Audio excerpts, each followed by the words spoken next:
Hello again from Metro Manila, the Philippines, Southeastern Asia. 7 months remain until the next scheduled Canadian federal parliamentary elections, which will take place on October the 21st, 2019. Now it looks clearly more likely than it still did in the last months of 2018 that the Conservatives can defeat the ruling Liberals. That issue is the so-called SNC-Lavalin scandal. It is a company, I have to get the details, sorry.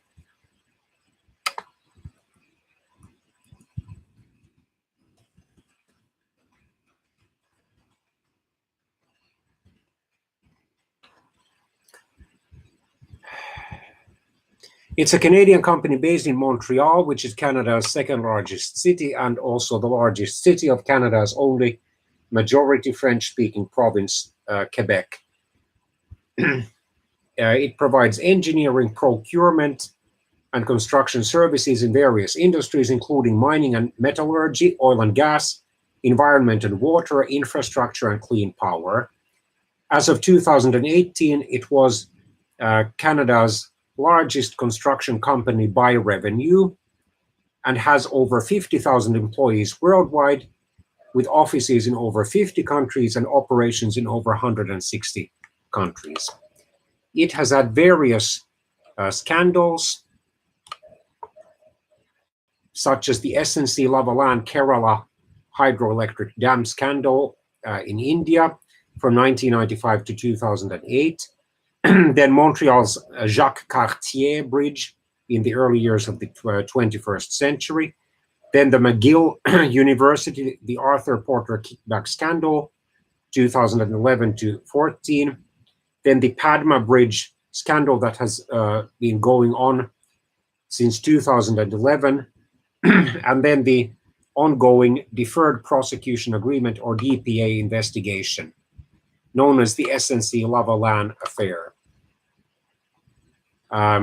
So following a public consultation process in 2017, the Canadian federal government moved forward with the establishment of a made-in-Canada version of a Deferred Prosecution Agreement, or DPA, regime, called the Remediation Agreement regime, which was introduced in the March 2018 Canadian federal budget and came into effect in June 2018. And by 2019, SNC-Lavalin, still facing criminal charges in regards to several contracts, began investigating the possibility of a DPA under the newly reintroduced Remediation Agreement regime as early as April 2018. On February the 10th, 2019, the Toronto Star, which is Canada's, if I remember correctly, largest daily newspaper, reported that the official opposition leader, Conservative Andrew Scheer, had met SNC-Lavalin CEO Neil Bruce on May the 29th, 2018, to discuss the remediation agreement. So it seems that also he is interested in what happens. Not just the Canadian federal Prime Minister, Justin Trudeau, who is also the federal leader of the Canadian Liberal Party. Interestingly, when shortly after the scandal really became a public issue following the demotion of Justice Minister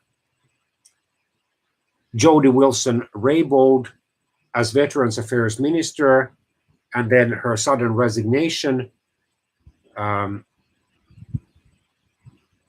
in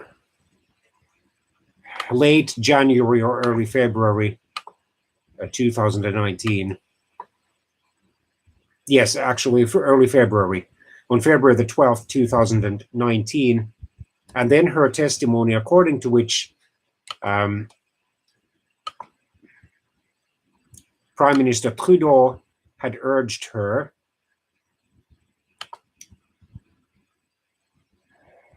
in September 2018 to help the SNC-Lavalin company overcome these legal issues.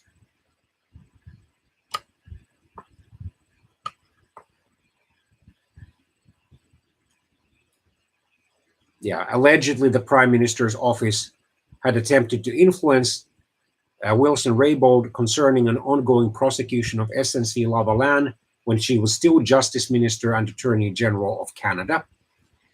Prime Minister Trudeau denied the Globe and Mail newspaper's allegations and claimed that he had never directed Wilson-Raybould concerning the case. Wilson-Raybould at the time did not comment on the matter, citing solicitor-client privilege.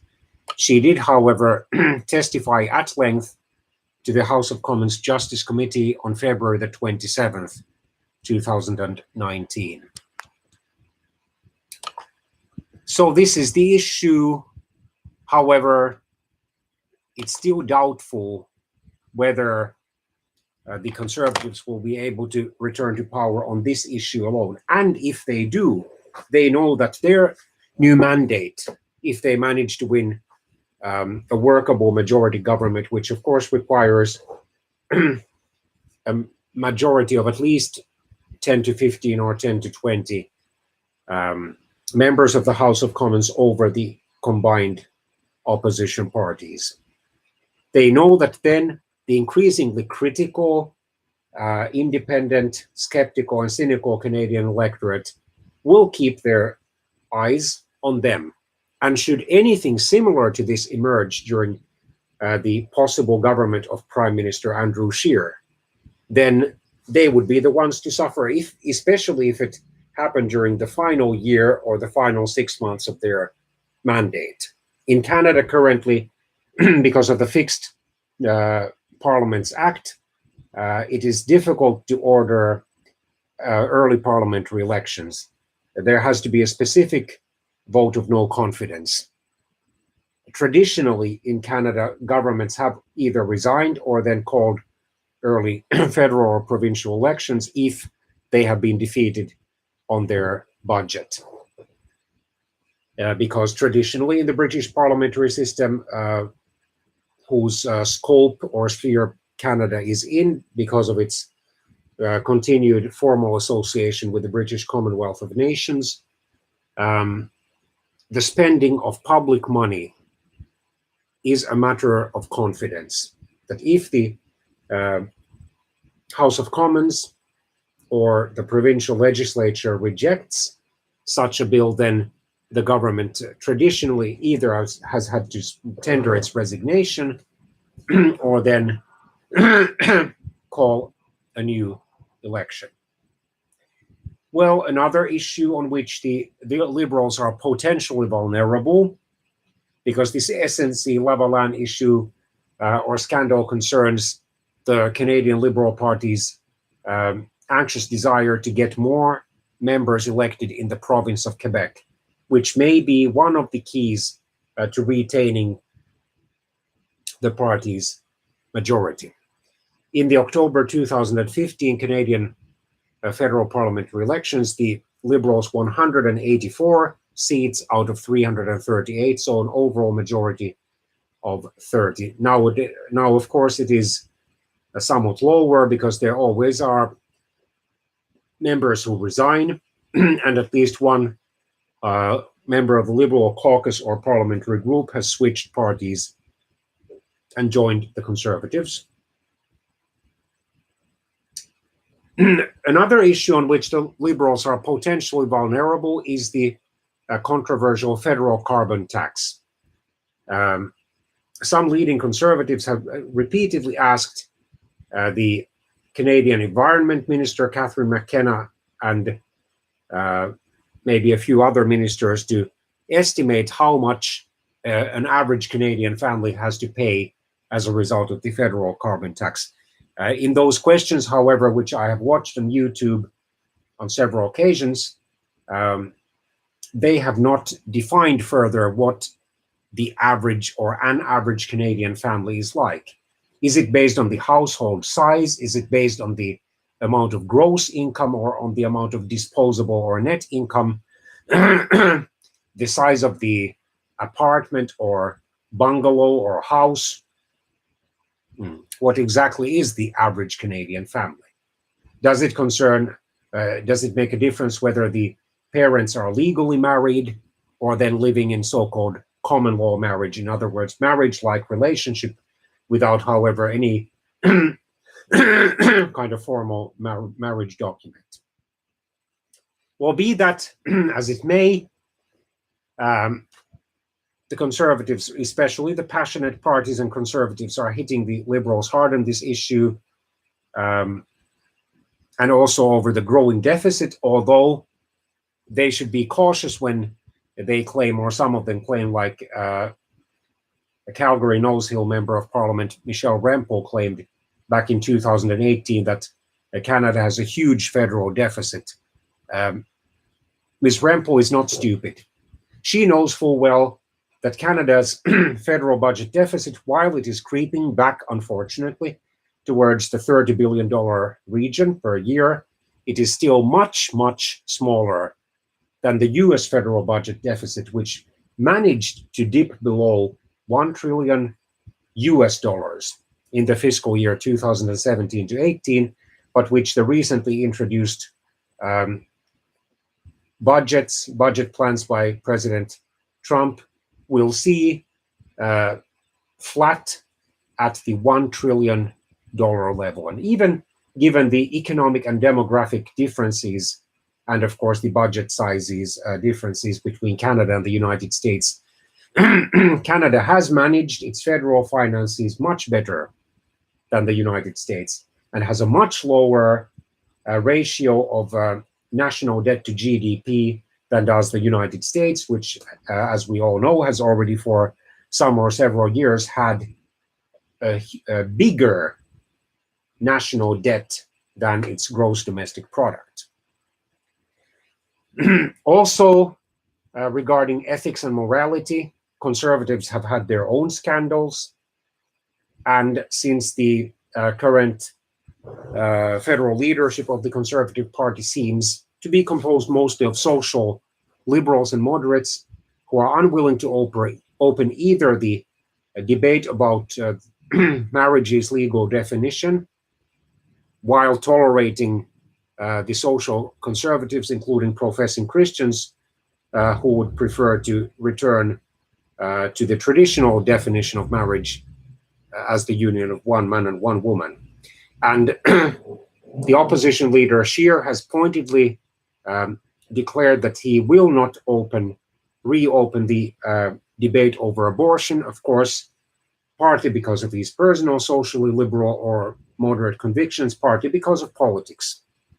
Because any such reopening of debate would divide and critically weaken the Conservative Party, because the party's left wing, the so-called red Tories, social liberals and moderates, favor abortion rights and favor, or at least tolerate, same-sex marriages.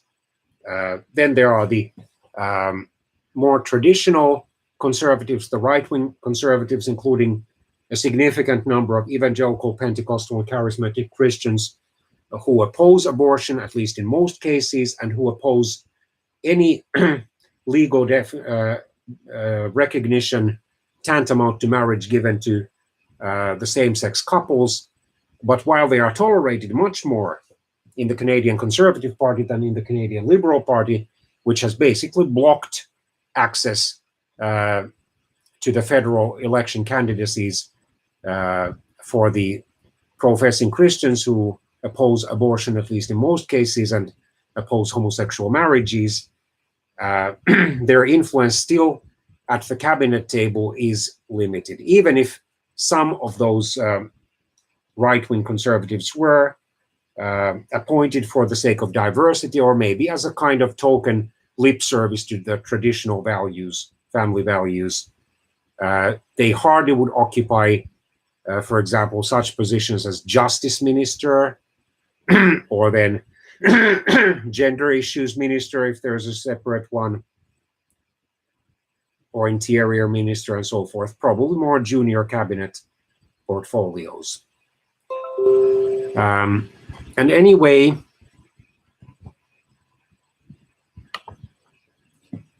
the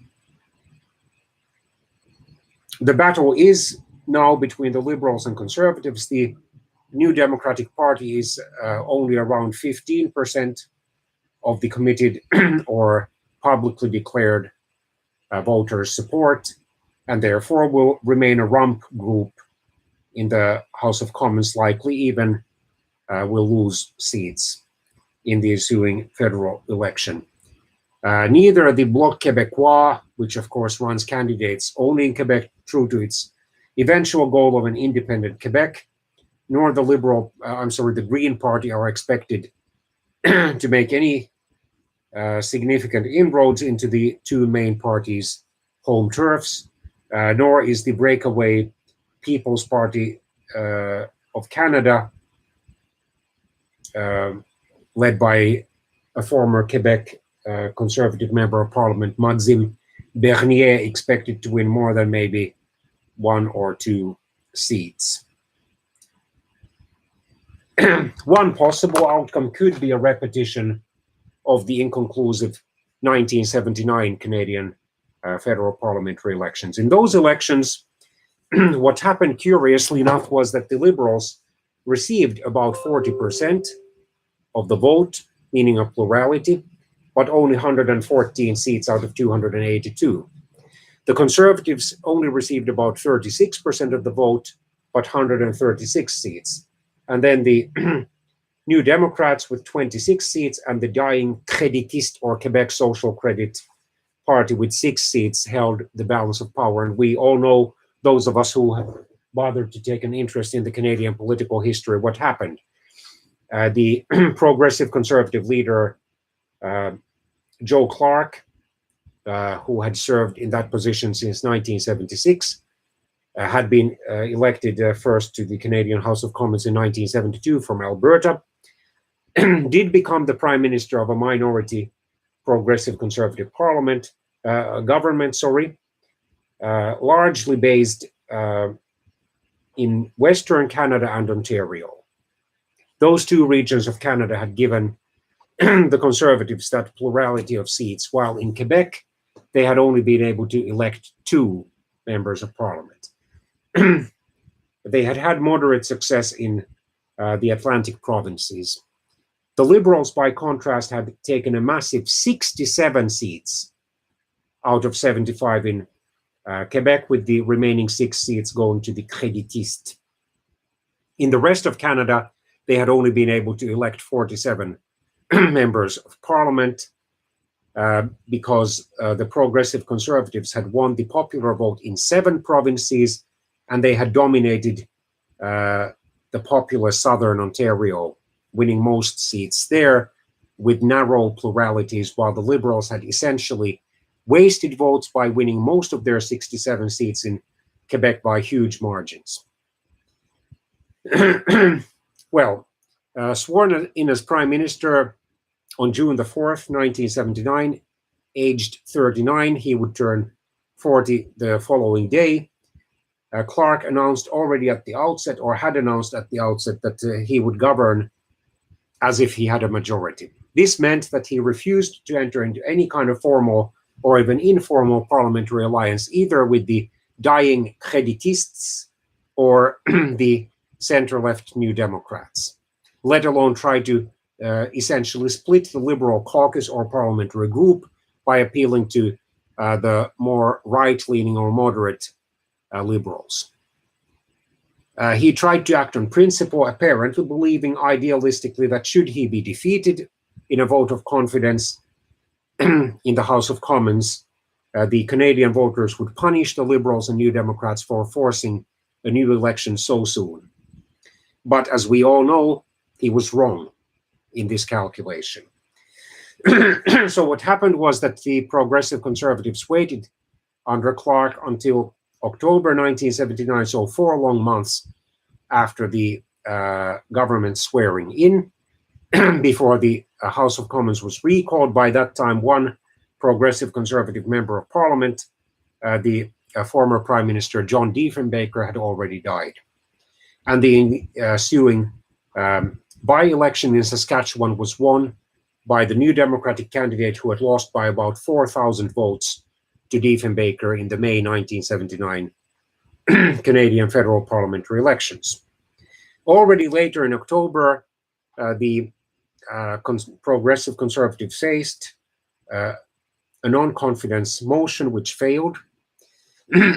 But then in early December 1979, the sharp-tongued finance minister John Crosbie introduced a so-called short-term pain for long-term gain federal budget, which sought to tackle Canada's already then a large annual federal budget deficit.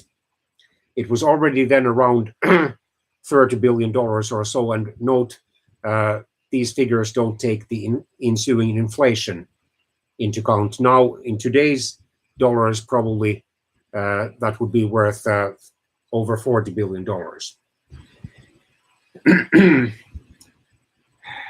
The budget included a number of controversial tax increases, most notably the 18 cent a gallon. Canada still technically used the imperial system back then. 18 cent a gallon tax increase on gasoline, which would have hit especially Western Canadians and to some extent Northern Canadians hard. And ironically, Prime Minister Clark was from Western Canada, from Alberta specifically. He refused to make even tactical compromises on the budget, and so a young or fairly young New Democratic Member of Parliament from Ontario, Robert Keith Ray, generally known as Bob Ray, who would later serve as the New Democratic Ontario Premier from 1990 to 1995, introduced a so-called rider, or an attached bill, a non-confidence motion attached to the federal budget bill or legislative proposal. And on December the 13th, 1979, with Prime Minister Clark defiantly refusing to make any compromises on his budget to get even the tiny creditists' support, although that would technically not have been enough, because that would still have left, technically it would have been enough, or just enough. Yeah, one creditist had actually been persuaded to join the Progressive Conservative Caucus, so that would have tied the vote at 141 to 141, because there were then 136 Progressive Conservatives and 5 creditists, compared to 114 Liberals and 27 New Democrats. And the Speaker, technically the Progressive Conservatives and creditists could have survived by a 1-vote margin, since the Liberal Speaker of the House of Commons, of course, did not vote. But that would have required the presence and unanimous support for the budget of all Progressive Conservative and creditist members of the House of Commons. As we know, that did not happen. Rather than making some strategic concessions to either the Liberals or New Democrats or the creditists, or putting the Parliament on an early Christmas leave, or proroguing it, as the former Conservative Prime Minister, what was his name? Stephen Harper did on 2 occasions, in December 2008 and again during the 2010 Winter Olympics in Vancouver. Clark faced the opposition, and he still had 3 members absent. Foreign Minister Barbara McDougall, or Defense Minister Barbara McDougall, was in Europe in a NATO meeting. Another member was in New Zealand, and then 1 member was in the hospital, while almost all the Liberal members, including several ill members, several who had to be brought in by ambulances, attended the vote and cast their votes against Clark's government and for the opposition party's non-confidence motion. All the 27 New Democrats were present. All the 5 creditists were present but abstained from the vote. So To put a long story short, 139 votes were given for the non-confidence motion, only 133 votes against it. Moments after the votes results were announced, Prime Minister Clark rose to make the following statement: "We have just lost a vote which we have no choice but to regard as an issue of confidence, and I just want to advise the House that I will be seeing His Excellency the Governor General tomorrow morning." And he did, and then he called a snap federal election for February the 18th, 1980, which, as we know, the Progressive Conservatives lost, dropping to 103 seats, while the Liberals rose to 147 seats, the NDP to 32 seats, and the Créditistes were eliminated from the Canadian House of Commons for good. So in the worst case scenario, there could be a repetition of the 1979-1980 Canadian federal political crisis. On the other hand, in the 1984 Canadian federal parliamentary elections, the Progressive Conservatives won a smashing landslide victory with 50% of the vote and 211 seats out of 282. In other words, almost three-quarters. Only John Diefenbaker, in his 1958 sweep of 208 seats out of 265, had managed to win a bigger percentage of the seats in the House of Commons and also a bigger percentage of the popular vote, 53% or more. But now the things have changed. The New Democrats, whilst still Canada's third largest political party, have weakened. And then the federal parliamentary election results likely will turn on a number of closely fought electoral districts in the populous provinces of Quebec, especially Ontario, but also increasingly Alberta and British Columbia, although the Conservatives are expected to win most seats in Canada's western provinces, which basically then means that Ontario and Quebec will be the main battlegrounds. And there's enough separatist sentiment in Quebec, as demonstrated by the election of the Coalition Avenir Québec to power in the October 2018 provincial legislative elections to give the Bloc Québécois enough seats to prevent either a Liberal or a Conservative landslide victory there, and a possible New Democratic comeback. Because in the 2011 federal parliamentary elections, strangely, the New Democrats, who had never won more than one or two seats in Quebec, it had been a virtual wasteland for the New Democrats, won 59 seats out of 75, including 5 young students of the McGill University in Montreal. Incidentally, only one of them survived the 2015 Liberal comeback. The Liberals collapsed to third place with 19% of the vote and 34 seats in the 2011 federal parliamentary elections, where the Conservatives won over 160 seats and therefore a majority, and the Liberals and the New Democrats rose dramatically to 103 seats, and for the first and so far only time became the official opposition party, or the second largest one, in the Canadian House of Commons. Under their then leader, Jack Layton, who was already fatally ill with cancer and passed away in August 2011. And we may say, figuratively speaking, in hindsight, that with him died any or most realistic chances of the New Democrats from of becoming official opposition again, let alone winning the Canadian federal parliamentary elections. Although his successor, Thomas Mulcair, an Anglo-Quebecer, in other words, of English or British origin, and a native speaker of English, but fluent also in French. Despite the best of his efforts, the New Democrats lost many seats in Quebec and actually lost over half of their seats overall, dropping to their traditional third place in the 2015 federal parliamentary elections. So let's look at the opinion polls here. I'm just going to review the polls published between March the 1st and March the 10th.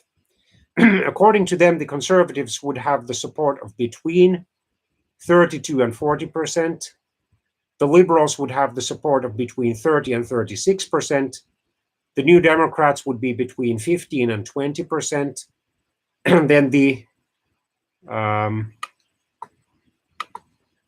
Bloc Québécois would be between 3 and 5%. Then the Greens would be, interestingly, between 4 and 11%. And then the People's Party of Canada would have between 0 and 5%. It was only involved in 4 of those surveys. Then the calculatedpolitics.com website last updated its nationwide or federal election results or result predictions, probably through so-called poll of polls. The Liberals would get about 32.4% of the vote and 142 seats out of 338. The Conservatives would rise to 36.7% of the vote and 153 seats. So interestingly, that majority bonus effect usually produced by the British-style first-past-the-post electoral systems, where each electoral district is represented by the candidate who has received the largest number of votes. There is no runoff vote. In other words, over 50% of the vote is not required for election. The New Democrats would get 15.4% of the vote and just 30 seats. Bloc Québécois would get 4.3% of the vote and 10 seats. The Greens would get 8.1% of the vote and 3 seats. The other parties and groups would get 3.1% of the vote and no seats. So if this scenario came to pass, the Conservatives might want to make some kind of gentleman's agreement with either the New Democrats or possibly New Democrats and Bloc Québécois, that they would either give the Conservatives so-called confidence and supply votes, in other words, support the Conservatives if there were non-confidence motions proposed against them by the defeated Liberals, and then on the questions of the budget, or they would voluntarily agree to abstain in order to prevent the Liberals from being able to topple the Conservatives. Of course, these are just predictions, and there is a disclaimer on the website saying basically that these are not meant to be any kinds of official predictions.